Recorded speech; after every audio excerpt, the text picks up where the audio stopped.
Without a shadow of a doubt, it's the show that set social media on fire. I want to welcome you to the war zone.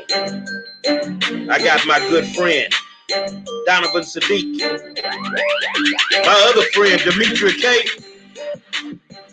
And tonight, we got a certified boss in the building, Terrence Shanks, president, Texas Coalition of Black Democrats, Harris County. We're going to get down to the bottom of some of this bullshiggity. So get you some toilet paper because it's about to go down, man. Say, man, I want to welcome you guys to the war zone. Man, you know, I'm stuck up here in Houston. In a hotel. I'm downtown. And it's just like a total ghost town.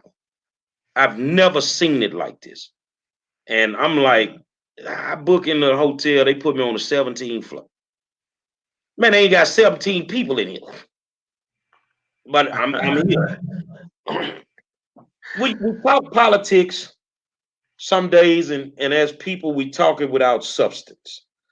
And in every city that you'll go to, there's some type of group or organization that caters to politics, especially African American politics. And in the city of Houston, we have a group that's like that. And I actually joined because I was very interested in learning more about politics.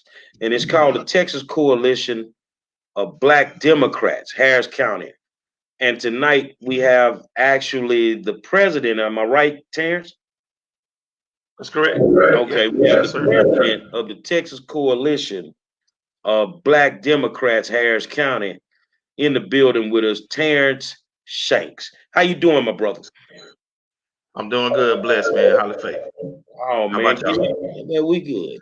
Can you give us a little background on Terrence? We want the people to know who Terrence really is. Well, I'm actually from this place called Booth, Texas. Moved up to Houston about 20-some years ago. Fell up in Third Ward, Texas. Ended up in Madison High School. Graduated. Go Marlins, you know. And then my father was actually the one that actually got me involved with politics. He took me to the voting poll when I was 4 years old. That's when they had those long sheets that you would put a nice little peg through and drop it in a tin can, you know. And so since 4 years old, I've been interested in politics. But I'm a nurse by trade, MD Anderson hospital, you know, and so I'm single. No, so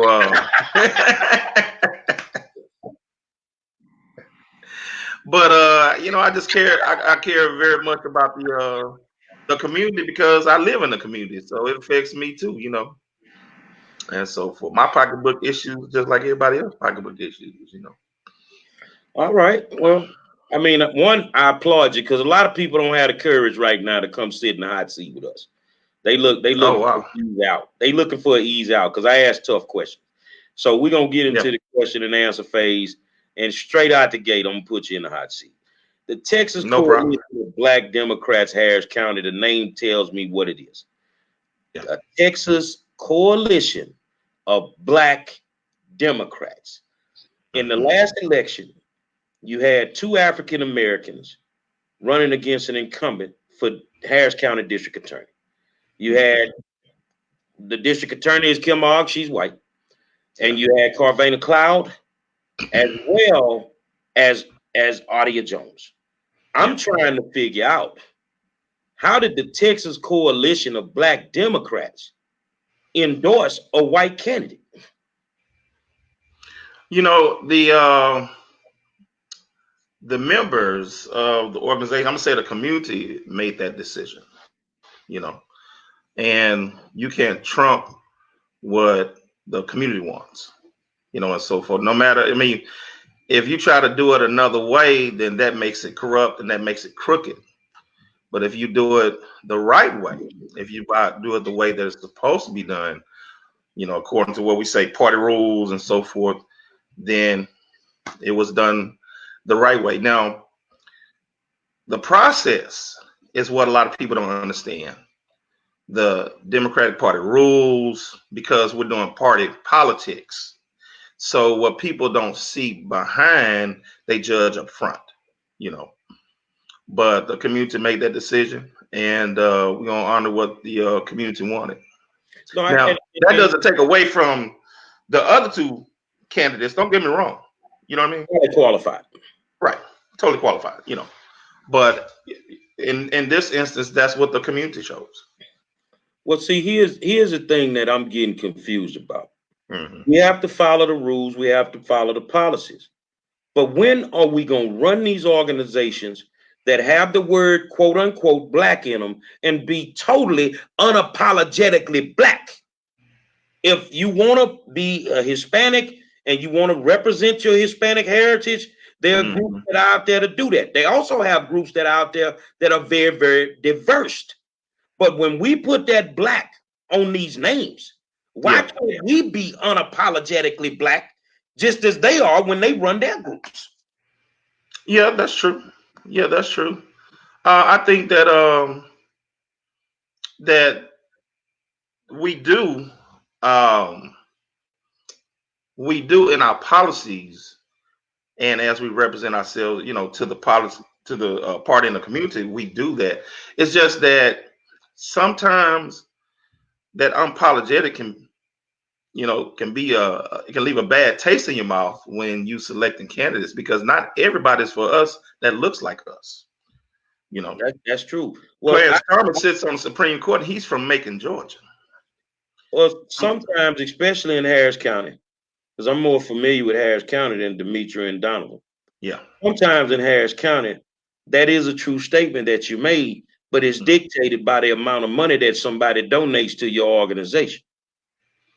Now, me, I go do my homework. I go dig off in the paperwork, and I see that somewhere down that line, there was some money donated by this particular candidate, and maybe it was more than what the two African Americans could actually donate. I don't think that when we do stuff like that, we're not being genuine to our people. So, I think that you're great. I've sat in my first meeting with you. I love the way you conduct the meeting. You're very knowledgeable of all, the parliamentarian rules and all that. But the body of people have to clearly understand what the purpose of the organization is for. And if they don't understand that, then we're defeating the purpose. We're defeating the purpose, because we're supposed to uplift the black candidate through this particular organization. But if the white candidate needs to be uplifted, they can always run over there to the top. Yeah. They'll pick anybody as long as you got a pocket full of money. Yeah. So, Demetria. Hello there once again. And so I'm just kind of listening to you guys. And so who exactly is the community? Because you said the community actually is the ones that pick the candidates, or who to endorse rather. So who makes up the community, and how is it that they come to make the choice? Well, our members. When I say community, I say our members. Our members vote on the endorsement and screening process that's put before them by a endorsement and screening committee. And from there, that's where the candidates receives the endorsement. So we don't necessarily have control over that, because people have their minds made up, but we try to make sure that the process is fair and neutral as possible by making sure that our members are our members. Now, you do have folks who probably have started working voluntarily on campaigns, and so forth. So when they do that, that's on their own time, and it's at the end of the day, it's their choice, who they want to support or not, So I can't just stand up and try to dictate that, because that would dilute the process. Can I go back to something that he said earlier about when candidates donate to organizations to help with their operations, to help with block walking, to help with phone banking, to help promote them, So any monies that any organization, well, I'm gonna say that we use for that purpose, but we don't use it, for any other purpose than to make sure that we register to vote or anything dealing with get out the vote purposes. Thanks. Okay. Let me just follow up with that. So, do you have a chance to talk to the community? Are you familiar with who the community is? You mean, okay, so, well, our members do. Our members are members of the Democratic Party.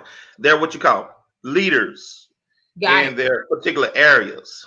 Yeah, they're precinct chairs. So, by any chance, did you maybe have your ear to the boardroom, or whenever they were making this decision to who to endorse?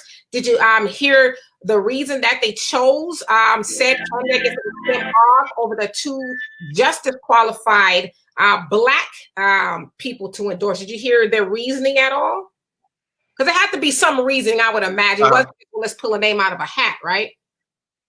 No, I mean, there are endorsement and screening questions that they ask each of the candidates. In particular, we're focusing on that particular race. Yeah, there are questions that they ask these candidates, and from there they judge based on experience and based on how they will be able to handle the job. Running for district attorney is not an on-the-job type of a deal. It's not like, I'm not saying you can't put somebody there and they wouldn't be ready day one. It's just that when you talk about the justice system, for example, and the mass incarceration, you definitely need somebody who knows how to get in and out of the different politics that goes on with the judicial system. One more question and I'll concede the other floor. Okay, so with that, so she's a district attorney, right? Now, all of us sitting here, we are a Black African American, however you want to describe yourself. Now, we know that district attorneys are not always good to us as Black people. Out here in California, the county that we live in, the district attorney is I think they have like a 97 conviction rate of African Americans, and the DA. The DAs are very adverse to the Black community. And so when I hear that a Black organization has endorsed a white DA, to me that's kind of problematic, because I know if I'm in trouble or I know somebody's in trouble, I want to go in there, perhaps see a Black DA who may, I'm not saying they always do, but may be able to understand where I'm coming from, especially if I'm innocent.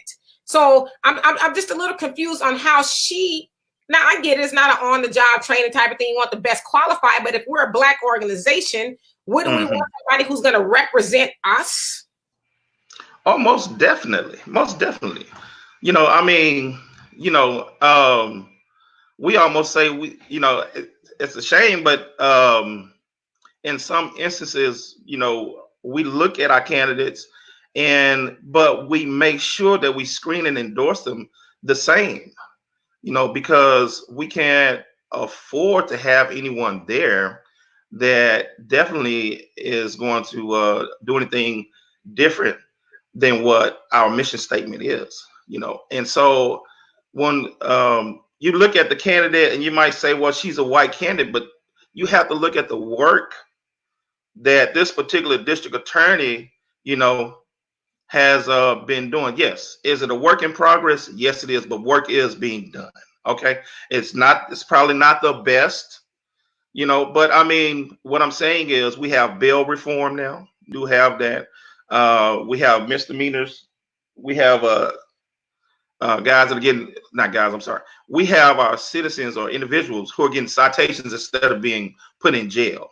The population, of the jail burst versus our population here in Houston and the county alone is a lot lower than what it has been before. Now, am I attributing that to her or the district attorney? For example, I'm saying there's a lot of factors that involved, and she's included, and the district attorney is included in that. Okay, all right. I have a question in regards. So basically, you guys operate as like super delegates on the national level, where you guys could sit there and say, okay, this person's qualified versus that. Now, and I've kind of had some experience with this. How can, if you don't have a law degree, and I'm a super delegate or I'm on that board that's going to vet this candidate to be a DA, what gives me the qualification to say this person's going to be good on law reform and all this other stuff? So basically, it just seems to me it's a wild, wild west. So my question basically is, if I'm not qualified because I'm not a lawyer and I'm on the board, how do I vet this candidate that's going to do a good job? Because as we know, you don't necessarily have to have a law degree to know right from wrong. So, right. That's a good question. That's a very good question. Well, super delegate has to do with the Democratic National Committee. We got 3 levels. We got you have your local Democratic Party, you have your state, and you have your national. Super delegates are basically elected officials who, during convention time, make a decision about who the next nominee for president will be. At our level,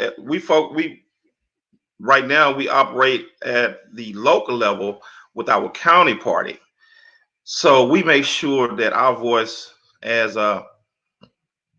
heard in the county party when it comes to dealing with our issues. Now, you can't be yesterday doing your research on candidates. You can't do that. You got to have quite an experience. You got to have built a relationship with these folks, and you have to have been around for quite a while to kind of just know the vibe that comes along with folks who are running for office. You can kind of pretty much tell if they are there for a paycheck or if they are there to actually do some work. You know what I'm saying? So when you vetting a candidate, you want to vet a candidate. You want to look, at the overall picture. You want to look down the line and not just what's in front of you, to make sure that, hey, you know what, this might not go well with some folks, but in the long run, we can definitely see opportunities, for our community based on what we see behind with this person's record and so forth. Just a quick follow-up. Yes, sir. My basic background is I'm an actor. So I've been to hundreds of interviews. So if I go in front of your board and I tell you the right thing, hey man, we like the Dallas Cowboys or the Houston Texans, what's what? When I went through this process before, I just saw a bunch of people that knew each other, already had the game fixed, and it was just, hey, this is our guy, whatever. The person had no qualifications whatsoever, other than they are a long-standing, it's my turn to go get the money. And we know politics does that. That's true. I totally agree. When we talk about politics, we talk about like the Democratic Party. The Democratic Party is an institution. It's like a car that needs a driver. You know what I mean? People make up the Democratic Party. It's not something that functions on its own. You understand what I'm saying?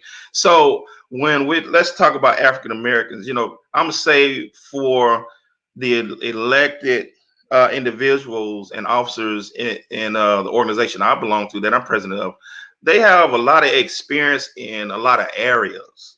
So they're able to filter out, where I might miss something, somebody else might get it. You know what I mean? When it comes to this candidate. And because we have that diversity in our backgrounds coming from, various parts of our community, that's what makes it, makes that quilt work when it comes to making a decision on these type of candidates. Yes, ma'am. So Donovan actually stole my question. But I want to follow up on that because you said, and I'm paraphrasing, but it's basically who has, I guess you guys have had a relationship with maybe the longest or the better relationship. So I guess my question is it a relationship or is it a friendship? Because to Donovan's point, when your friend comes along, you have an opportunity to give them a job or something, you're going to do that, right? But a lot of times our friends are not the best qualified. And so I guess for me, I'm stuck on the point or the points that the other 2 Black candidates or people that could have been endorsed were just as qualified, but the community or the committee or whoever it is decided to give it to the white candidate. I guess that's just throwing me off a little bit, because if they're all on the same playing field, what extra did she have that gave her the endorsement? Because I think of a Black organization, I think it should represent Black people inside and outside of the organization. It should also help Black people, like the DAs who needed that endorsement. And so, is it a friendship or is it a relationship?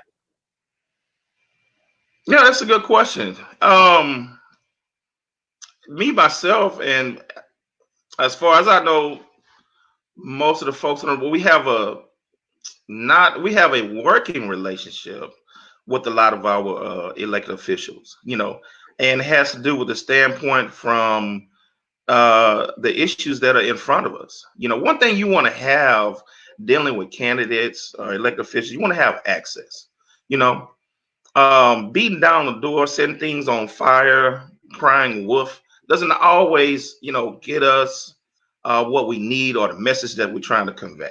You want to make sure that you're able to articulate, in intelligent and intellectual fashion sometimes. Now, don't get me wrong. Sometimes every 1,000 years, you might have to stand up on the table to make your point, But I'm saying, going back to answer your question, the other two sisters, young ladies who happen to be African American, were just as qualified. Don't get me wrong, but the experience, the depth of experience dealing with the current day we have, I think happened to push her over.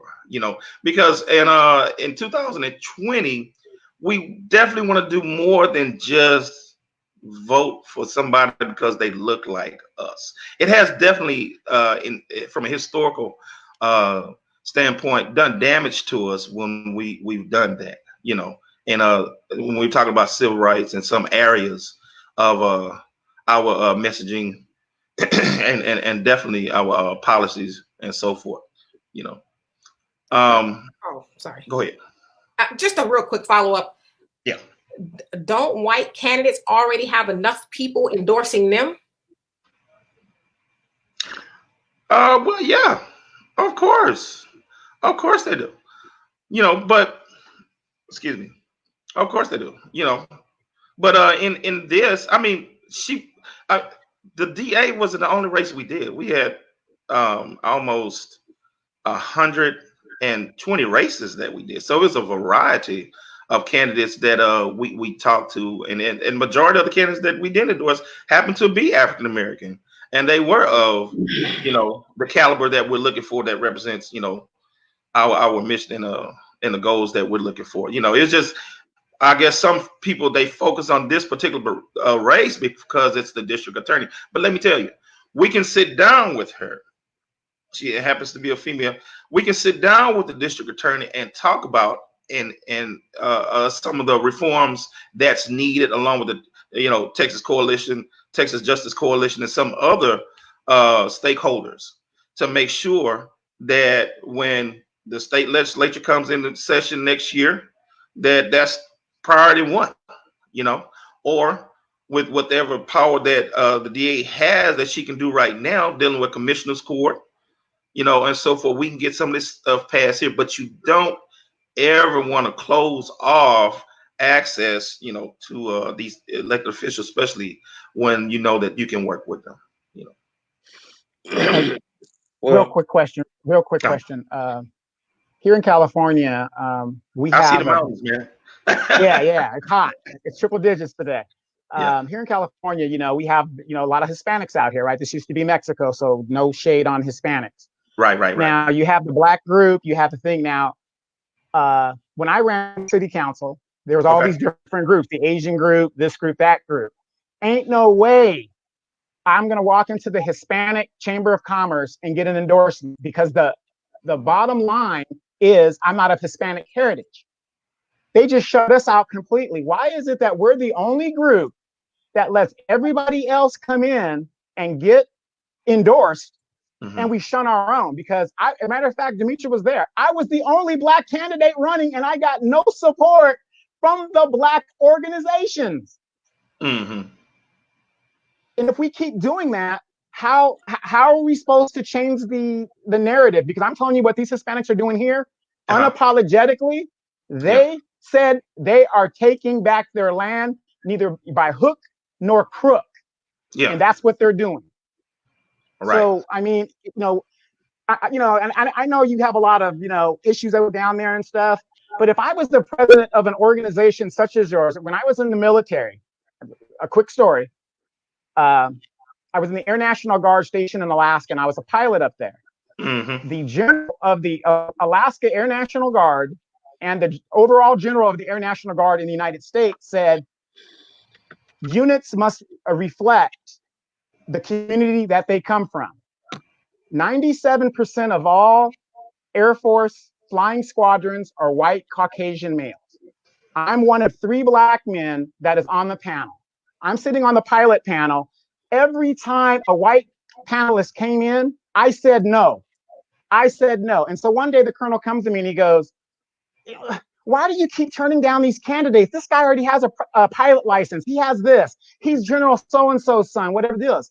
I said, because we already have our quota of white guys. We need to start bringing in some blacks, some Asians. 2% of Alaska is black. We couldn't even get 2%. See, so I had to be unapologetic about the mission of what I'm supposed to do, because nothing's going to change if we just keep letting everybody keep coming. So I had to tell that young white candidate, hey, yeah, you're a great candidate, but unfortunately, we need to get our numbers up in this group, and this group. So maybe you can find another unit. When are we going to start doing that? We have. I mean, when you talk about, the narrative, when you look at the major cities, let's talk about Houston, for example. Houston is very diverse. Most of the judgeships now are over 50% female, majority African-American female. We endorsed all of them. Okay. So, I mean, we're not lost. There's nothing lost on endorsing candidates of different color. You want the right people. You want the right mix. It's not saying anything against any of our black candidates at all. I mean, let's be honest. You know what I'm saying? When we talk about the narrative, for example, how many of us have filled out the census? How many of us have? Thank you. Okay, I was about to say. All right. How many of us? Let me raise my hand too now. How many of us have been talked about redistricting? Because the census. Thank you. The census brings us this economic buildup that we need in our communities. And you look at the census, most Americans, withstanding the few low-income areas we still do have, live in the suburbs. So our issues are the same, but they're different.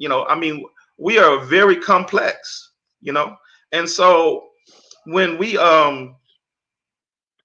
start talking about the narrative, we have to make sure that we frame the debate also when it comes to that, because we scrutinize to a certain degree these candidates that come before us. We don't disqualify them because, hey, we got too many of us. We don't do no affirmative action plan with our own people when we're talking about endorsing and screening them. It's who's got the experience, who's qualified, who's best to convey what we're talking about from day one, and won't change it or dilute it or let anyone, tell them that this is what y'all going to get without. We need that person that's going to stand on that table if necessary for us, when we send them there. So that's why we are very critical with some of the candidates that we send. Now, what we do also do with some of the African-American candidates, that the very few that have not made, we talk to them and we coach them and we ask them, what is it that, you would like to see, when it comes to community issues, because not all candidates are the best candidates, when they come before. Some people don't screen well. Some folks don't know anything about what's going on. And frankly, We've had one or two that basically we could tell that they were just there for a check and just a notch on their belt as if they were at the rodeo. You know. I'm gonna say this here about this, and then I'm gonna answer my question. First of all, whether it's the coalition or HBAD or whoever, nobody should be on the screening committee that has a financial tie to any candidate. On your screening committee, there is somebody with a financial tie to the district attorney. So I know that they endorsed that person just because they were finna make some money off of them. Now, you as the president, I just gave you a nugget for you to go back in, look at your process. And I believe, I can't tell you what to do because I'm a member of the group too. I got to fall under you. That if you are on the screening committee, you should not have any ties to any candidate. And I'm going to be honest with you. I don't like screenings. I ran for school board. I don't feel you can get to know a candidate in 15 minutes. I don't believe that. I told people when I ran for school board, I am not what you want. I am exactly what you need. If you don't do this in 2 years, this is what's going to happen. And in 2 years, I look like a prophet. I look like a prophet. So the thing is I think people need to look at how they do the process for screening. You got to have more time to get to know these people. Because I'm going to be honest with you, whether they black or white, some of these people can camouflage so well that they are actually dumb as a bag of rocks. And you'll never figure it out in 15 minutes. Now, I want to talk to the president of the Texas Coalition of Black Democrats about the harvesting of votes. In the city of Houston and Harris County right now, we seem to have a problem.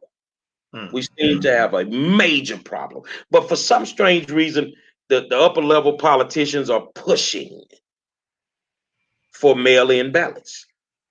And I have documentation. I have proof that they cheated in the last election. We know they do it every year. So what is your position?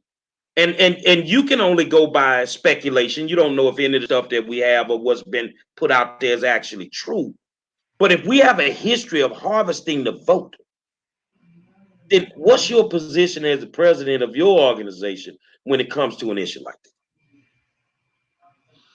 that? When it comes to harvesting votes, I mean, I'm gonna tell you, I have no knowledge of that, of any issues like that coming before us. This is something that's kind of new. I've heard about it before, but we never really, looked into that, So, but when you ask me my position on it, no, I think that's wrong, and I think it's illegal, for people to do something like that. If they are harvesting vote. Now, when you say harvesting vote, be a little more specific. What do you mean when you say harvesting? When they cheating on them early ballots, they filling out the ballots for the people. They ain't supposed to do it. They mailing them. That's a violation of the law. All the things that they do in the early ballot process, and I'm going to put it out there, that they've been doing for the last 20 years in Harris County on the Black Democratic side. Oh, okay. Well, I don't know anything about mailing ballots as far as the process. I know the process, but as far as working with any groups that do that, we don't do them. That's not a concentration. We concentrate more on early voting and definitely getting folks involved with the Harris County Democratic Party itself. Our job is to inform and empower and educate folks about how the Democratic Party works. Yeah. So we might teach about that, but as far as working with groups who actually have, I don't know anything about it. You're one of the only groups that I was interested in joining. You were one of the only groups that I was interested in joining because of the structure, and I see with you at president, we can make some moves. Now, when you mention the Harris County Democratic Party, let me tell you something, young man. Everything rises and falls on leadership. That's how I feel. It all rises and falls on leadership. I would love for you to tell the world about the scathing emails or the scathing letters that you sent due to the miscarriage of justice dealing with the Harris County Democratic Party when it came to candidate Brittany Morris. I would love for you to tell them how you wrote the hottest letter when you figured out that we might have some residency issues when it came to Jared Davis. Because if we're going to sit in these seats, we're going to call a spade, even if there is a spade. It's work that's been going on with the Harris County Democratic Party. They attacked Brittany for residency issues, but yet I go to Jerry's house yesterday and it's a vacant lot. So my thing, if you work with them, when the last time you check your home girl over there at the Harris County Democratic Party? That's a real good issue, you know, that you raised right there.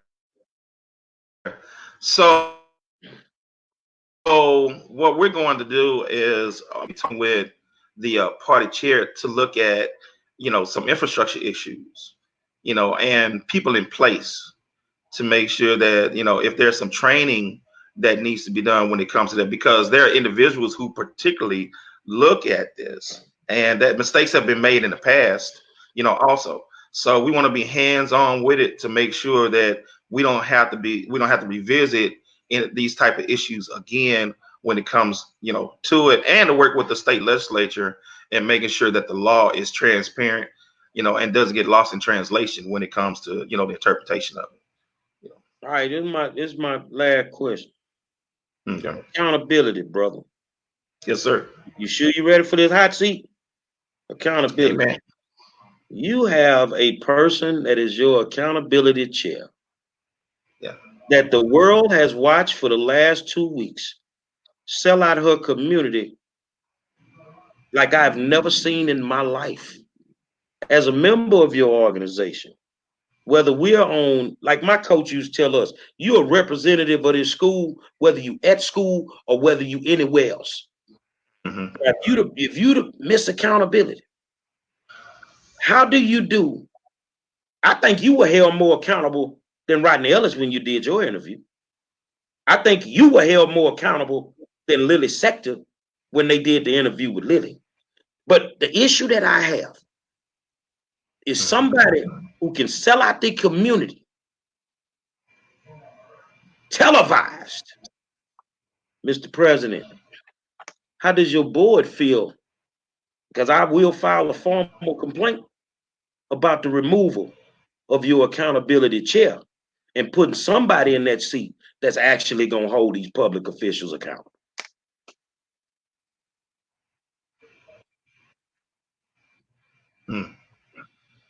Well, you know, President Barack Obama and the police officer that arrested they sat down for beer. So maybe we can sit down for beer or something and talk about some internal stuff, you know, like family, you know, because sometimes family disagree. If we have a disagreement, you know, among family, let's try to talk about it first. You know, let's let cooler heads prevail and let's see what we can come up, you know, where we both can exist, you know, in the same space. You know. But I'm gonna remind you of this, and I'm gonna turn it over. This is a quick comment. Did you ever see the movie Above the Rim? I did. Loved it. I imagine myself being You remember when they was in the graveyard, both the brothers? Oh yeah. Yes, I do. Remember Pac told him sometimes family ain't family. Yeah. Demetri. Okay, so regarding the accountability chair, I mean, it sounds like there's some, I don't want to say chicanery because I don't know if any, you know, money mishaps or anything like that has gone on, but something is definitely going on. And so when we say, you know, let's all sit together and try to figure it out, I'm one of those people, I'm not going to come sit down with you if we're not going to tell the truth. Like, we're not going to go back and forth over, you know, oh, I didn't say that and I didn't do that. No, we need to come to the table and be honest because, you know, people in the positions that everybody seems to be in, it's actually hurting the people. You know, so it almost makes you wonder, well, what did you take this role for? Did you take it to, you know, just help yourself? Or did you actually take it to help people? And so, I mean, if they're in like with the whole ballot harvesting thing, I saw the video. I'm way here in California and I saw the video. And there's some clear, it was clear because the lady, the senior citizen in the video says, baby, is that legal? Yeah. And the volunteer who collected the ballot, who we saw and heard, help her fill it out and told her what to do, says, oh yes, it's legal. And I'm paraphrasing at this point, it's legal. And so it's like, either it's some ballot harvesting going on or it's not. I mean, because I'm a constituent and I hate, I'm not saying this is you, but I hate when politicians, you know, it's like, I know what I saw. I know what I hear. And so to hear people say, well, we don't know, and no, I don't think that was going on. It's like, so what, am I crazy? Or is it like there's some smoke and mirrors, some computer generators? So like, what is it? Is it ballot harvesting or is it not? Not the gray area. Either it is or it ain't. Right? I know you probably saw the video. So from what you see, would you say it is or it's not ballot harvesting? Well, I haven't. I've seen a lot of videos, but I haven't seen the video that you're talking about. But when it comes to ballot harvesting, it's an issue that we're going to have to look at and we're going to have to address. It's not, a focus necessarily or a priority that we have been talking about until pretty much, this year and so forth. Because remember, we have a plethora of issues in the Black community, from AIDS, and then you can go all the way left over, and then we got, Corona going on, and we happen to be the highest percentage that happens to be dying from Corona and so forth, So, I mean, we got some major priorities that we definitely need to look at, and we have to prioritize to make sure that we are full frontal in the next state legislature and as Congress and talking with our congressional folks. I definitely will bring that up, and as something we can look at and make a priority as far to make sure that our elections are clean and they are held, definitely, from a more turpitude and so forth. But we've definitely put an eye on it, because we definitely need to know who are those who are involved with definitely the ballot by mail, the mail-in ballot programs and so forth, and move from there,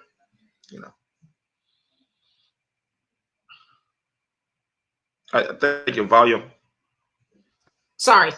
Let me ask this, and once again, I appreciate you coming on because I know it's not easy playing hardball, if you will. But how is it that I know, and I've seen the video, and I, heard about the key players that are involved in ballot harvesting? How is it that I know that and you don't know that? And then my second question is, when you look at the video and you get all the information you need, what's going to happen?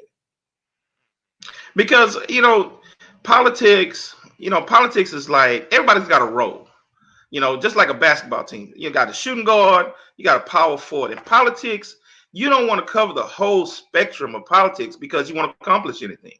That's why our focus as a club or organization, as individuals, is we focus on party politics. That means the process, the nuts and bolts of the party. We need Black folks to be involved with the party.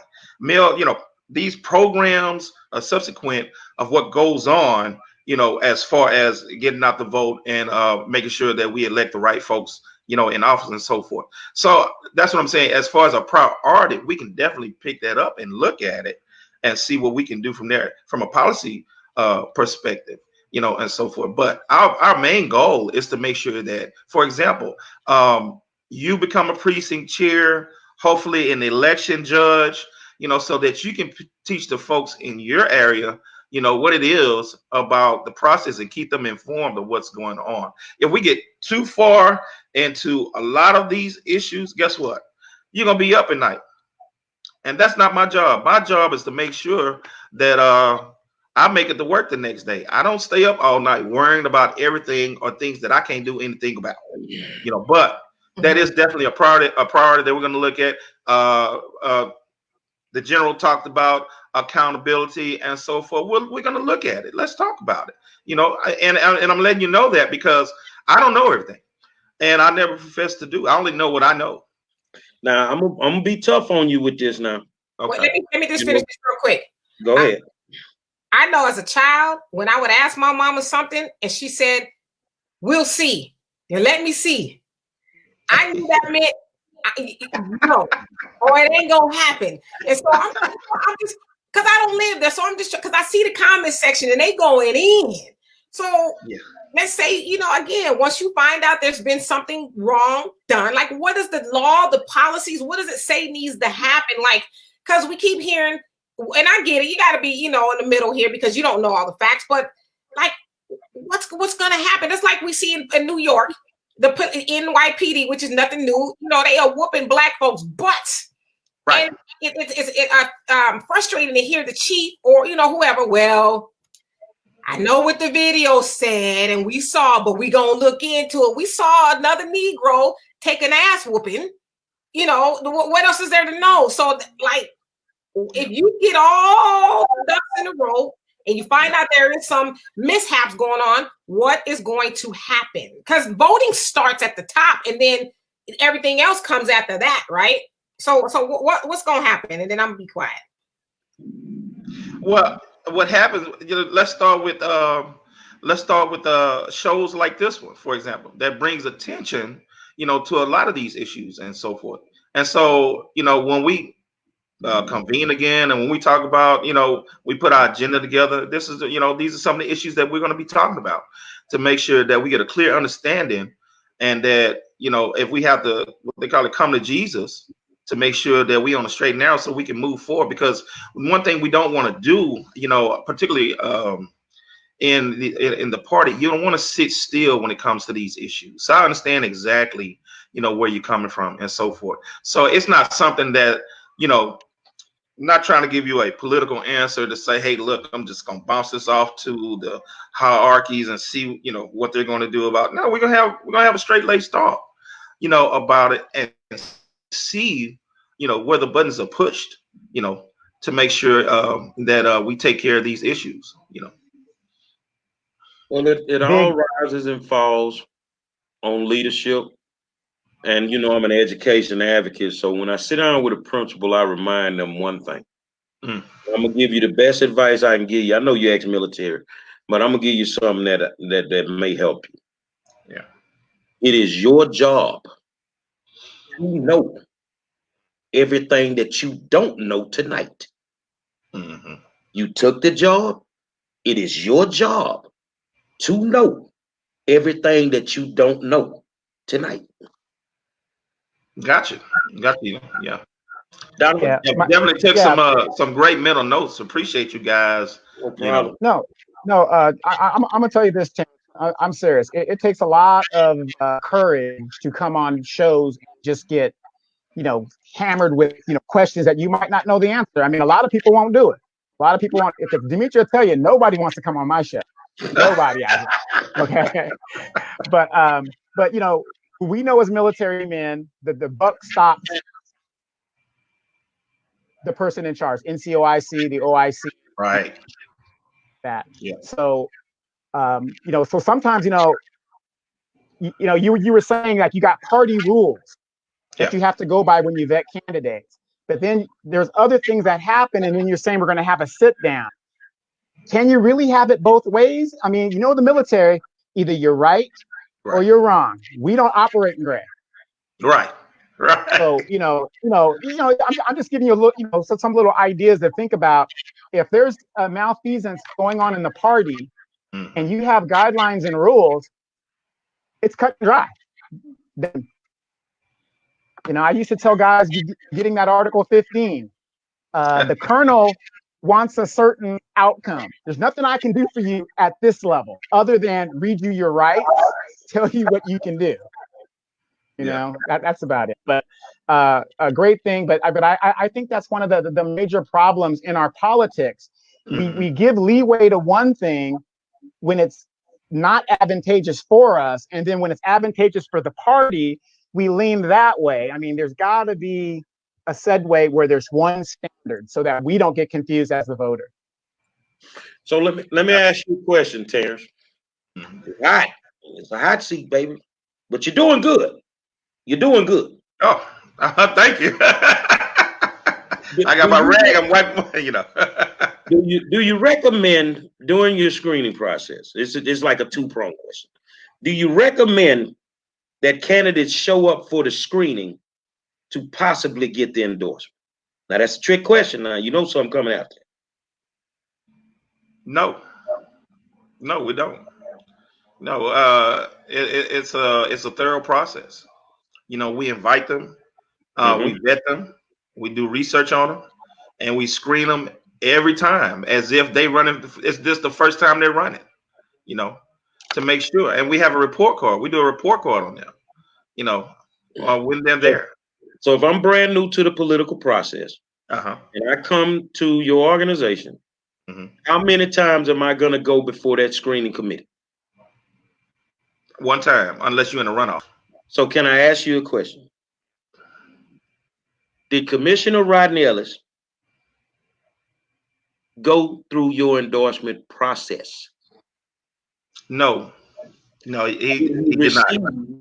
The endorsement? No, he did not. Who ended up with that endorsement? It was Maria T. Jackson. Maria T. Jackson got the endorsement. Yeah. I used that because I knew I was there that night. Yeah. Is there any race where somebody did not show up for screening but ended up with the endorsement? No, they did not. Nothing was changed on the floor. No, sir. No, sir. You know, and we're talking about Brittany Morris. Brittany Morris was advised not to seek any endorsements from any of the organizations. I'm just using that race for an example, you know, and we did not endorse them. They did not show up. We did not endorse them. We did not endorse them. Now, here's my last question on this round. Why is it, and y'all got to figure this out. Yeah.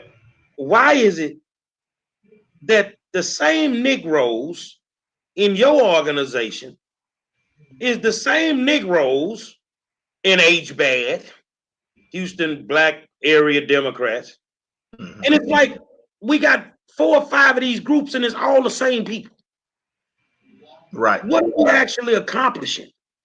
Because that makes me feel like we've created a monopoly. Now we endorse candidates and the same people have the same power spread out throughout the city, just in different organizations. Yeah, that's fog on the window. That's what that is. That's fog on the window.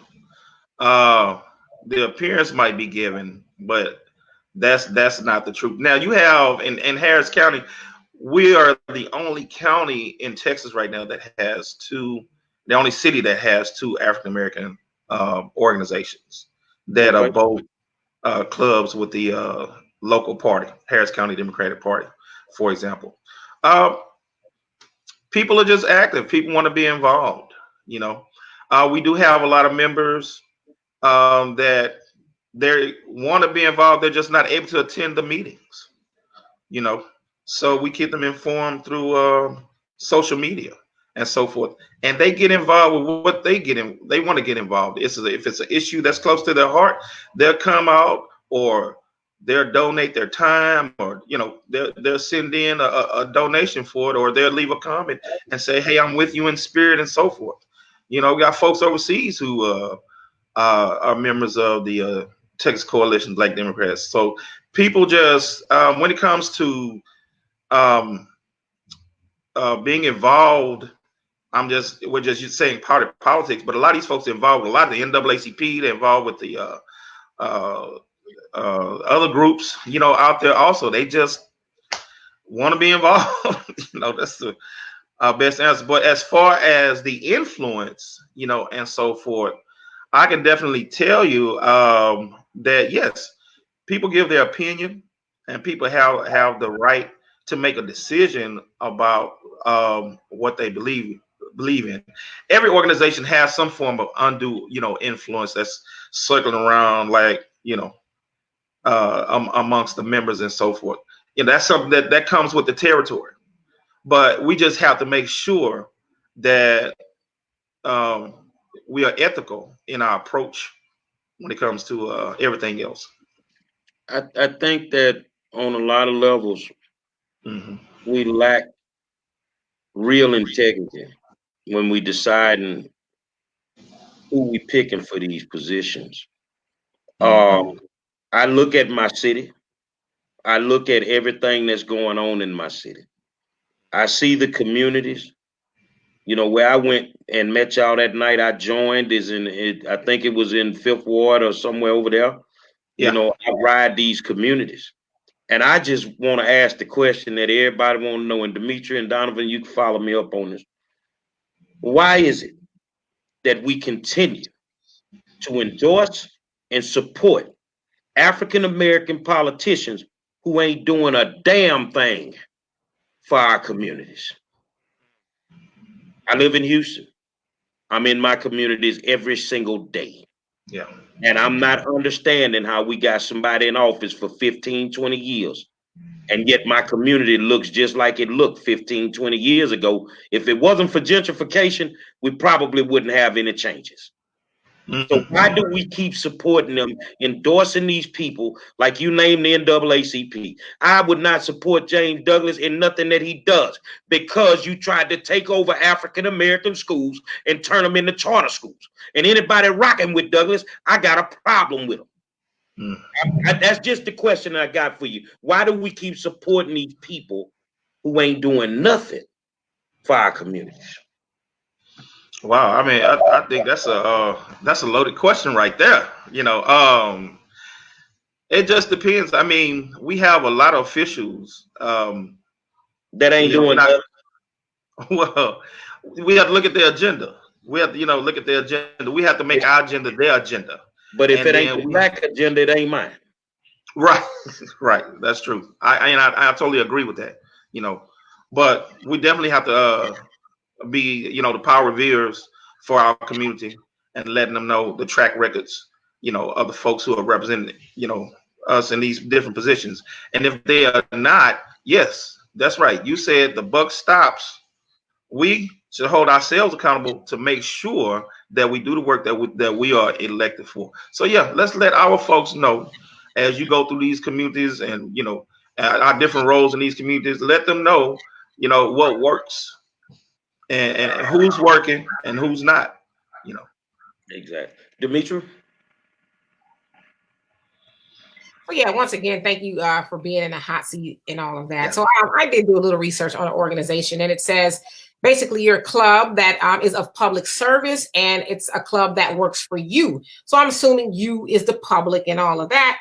And I'm with Gary. I mean, how do you, not you per se, but the organizations like it continuously endorse people who are absolutely no earthly good for Black people. To his point, we have some people who sit in these elected positions for years and terms. And there's like absolutely, but there's a comparison or a contrast rather. You go to the white communities, and I know it's not all the politicians' fault. A lot of it is on the voters and the people, right? Mm-hmm. When you go to see some of these other communities,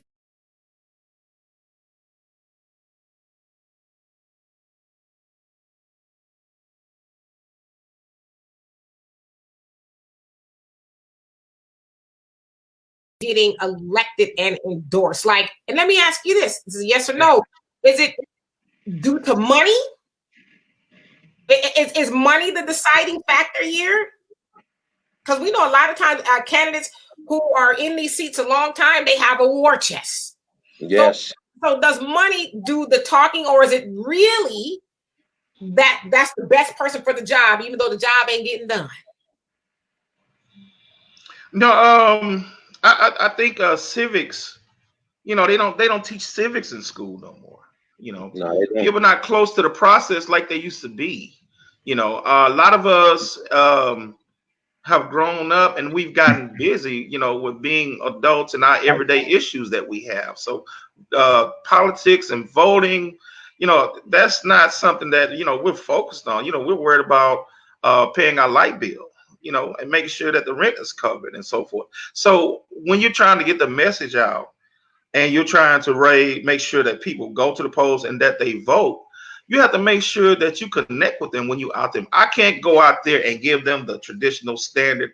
Hey, listen, the Democratic Party works for you. We have to get creative when we're talking to our voters out there. We have to talk to them about, the criminal justice system, has your family been directly affected by it? That gives us 60 seconds, to talk to somebody who's on their way to work, or somebody who's got something else that's in front of them that they're trying to get to, and so forth. So it's a lot of factors when it comes to, these folks getting reelected. You want to raise the voting levels. That's why we talk a lot about the get out the vote efforts, this door to door and connecting folks with the system. That's why we email and keep folks informed through social media to try to generate that, and so forth, so that we can have a competition. We can generate competition in these races with some of these folks that definitely don't need to be there, or at least have lost their way. I mean, my question, are some of these folks redeemable? We don't just want to read what we heard on the news cycle about somebody and then go after. We want to connect with them and see if they just happen to not know that, hey, do you know that you are representing, our community and not the special interests, or other factors that keep them, that drown out our messaging, for them. And let me ask this, Donna, before you go. So, I just want to, just make a statement, because you said, if you're out and about in the community, you're talking to people, let's say somebody's a victim of crime, you ask them, are you a victim of crime, or whatever that comes up, and they say yes. If you ask me that, my next question is going to be, well, what are you going to do about it? Are you asking me because you just want my vote, or are you asking me because once you get elected, or whatever the situation is, are you actually going to take my issue and fix it? Because we've all been voters, and we've heard and asked, people say, well, I'm here for you. Just tell me what it is I can do. Because I'm going to tell you something about my friend here, Donovan. Now I'm going to be quiet. Donovan was running for city council. He did not win the seat, but I'm going to tell you, I was with this man in 100-degree weather, knocking on people's doors. And not only did he knock on people's doors, at one time we went to his lady's house, and I kid you not, she had a big gaping hole in her roof to where it would rain, and she had a bucket to catch the rain.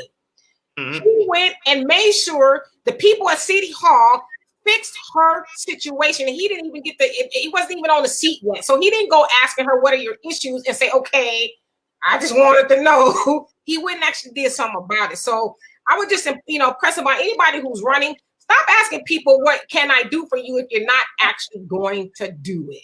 So I totally agree. I totally agree with you on that. I definitely agree with you on that, Demetria. Final words, Donovan.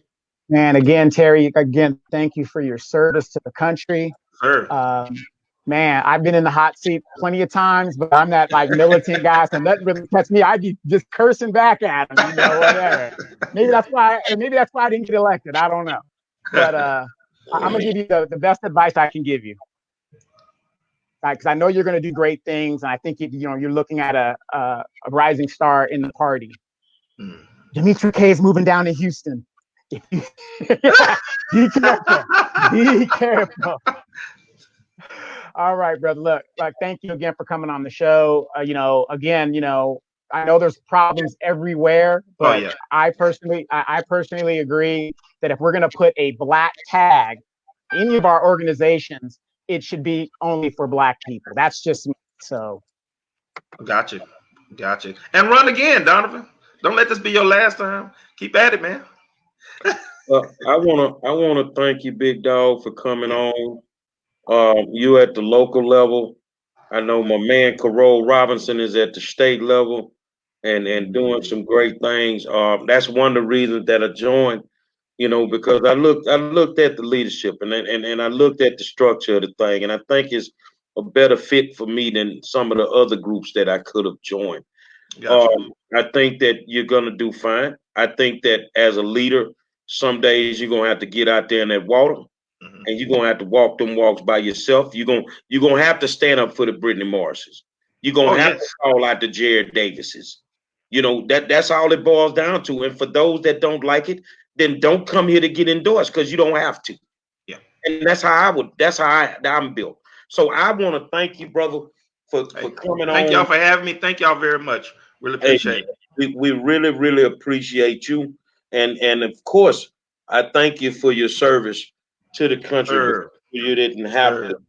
And you too, Donovan. Do that at all. So I tell y'all, that tomorrow night I get to sit down with my two friends, with a guy that I've worked with in the community many, many years. No longer in politics, but he'll forever be my city councilman, Dwight Borkins. Will be in the hot seat tomorrow night. Dwight, I'm gonna bring it, bro. Friend or no friend, I'm gonna bring it, dog. Tomorrow night. I'll take care now. Hold on a second, man. But thank you so much for coming, my brother. Say tomorrow night, I got the OG in the building. Dwight Borkins gonna stop by the war zone. We're gonna catch up with him and see what he been working on in his new position over in the Harris County District Attorney's Office. But I want to thank Terrence Shanks for coming on, my good friend Donovan Sadiq, Demetri K, and I am the 5-star general.